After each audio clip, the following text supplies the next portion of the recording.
جی وعلیکم السلام ورحمۃ اللہ وبرکاتہ۔ محترم بھائی نے یہ ایک پوسٹ بھیجی ہے، اس میں یہ جو اشعار لکھے ہیں کتنا پیارا ہے نام محمد صلی اللہ علیہ وسلم، جس پہ نقطہ بھی رب کو گوارا نہیں۔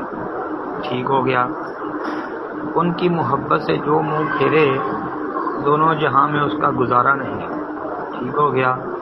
دامن مصطفیٰ کو ہم چھوڑ دیں، اتنا کمزور ایمان ہمارا نہیں۔ اللہ کرے جی، اللہ ہمارا ایمان مضبوط کر دے، ہم نہ چھوڑیں۔ خود اللہ نے نبی سے یہ کہہ دیا، جو تمہارا نہیں وہ ہمارا نہیں۔ ٹھیک ہے، یہ اشعار درست ہے بھائی۔ ان اشعار کے اندر کوئی ایسی بات نہیں ہے کہ جو شریعت کے خلاف ہو۔ اور کتنا پیارا ہے نام محمد صلی اللہ علیہ وسلم، جس میں نقطہ بھی رب کو گوارا نہیں۔ ٹھیک ہے نا، اب محمد علیہ السلام کے نام میں نقطہ آ جائے تو یہ واقعی نہ قرآن میں ایسا ہے نہ حدیث میں ہے، اور ایسا ممکن بھی نہیں ہو سکتا۔ صحیح ہے۔ آگے ان کی محبت سے جو منہ بیرے دونوں جہاں میں اس کا گزارا نہیں۔ ٹھیک ہو گیا۔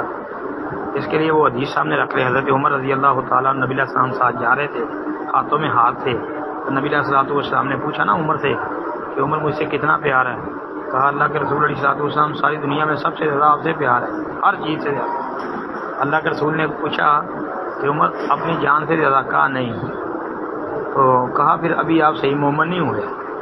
تو اسی وقت حضرت عمر نے کہا اللہ کے رسول گواہ ہو جائیں، آج کے بعد اپنی جان سے بھی زیادہ آپ سے محبت کرتا ہوں۔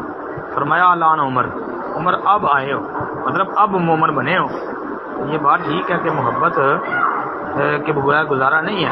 اللہ کے رسول صلی اللہ علیہ وسلم سے سچی محبت، اپنی جان سے زیادہ محبت کریں گے تو تب صحیح مومن ہو سکیں گے، تب ہی دونوں جہانوں میں فلاح و کامیابی حاصل کر سکیں گے۔ جی، دامن مصطفیٰ کو ہم چھوڑ دیں، اتنا کمزور ایمان ہمارا نہیں۔ یہ انشاءاللہ اللہ سے ایسا ہی ایمان مانگتے ہیں کہ ہم اللہ کے رسول علیہ السلام کا دامن، آپ علیہ السلام کی اطاعت و فرما برداری سے کبھی بھی دور نہ جائے۔ پھر آگے خود اللہ نے نبی سے یہ کہہ دیا، جو تمہارا نہیں وہ ہمارا نہیں۔ ٹھیک ہے، یہ بھی قرآنی بعض آیات اور نبی علیہ السلام کی حدیثوں سے مفہوم لیا جا سکتا ہے، بالکل۔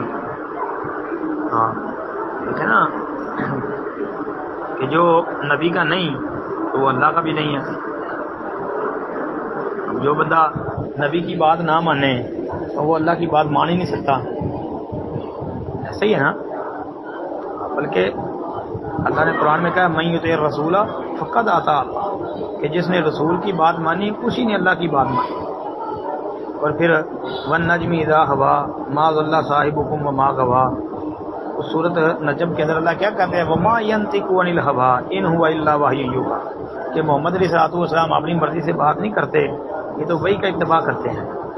تو پتہ چلا کہ اللہ کے رسول علیہ السلام کی بات حقیقت میں اللہ کی بات ہے۔ پھر وما آتاکم الرسول فخذوہ وما نہاکم عنہ فانتہوا واتقوا اللہ۔ السلام علیکم ورحمۃ اللہ۔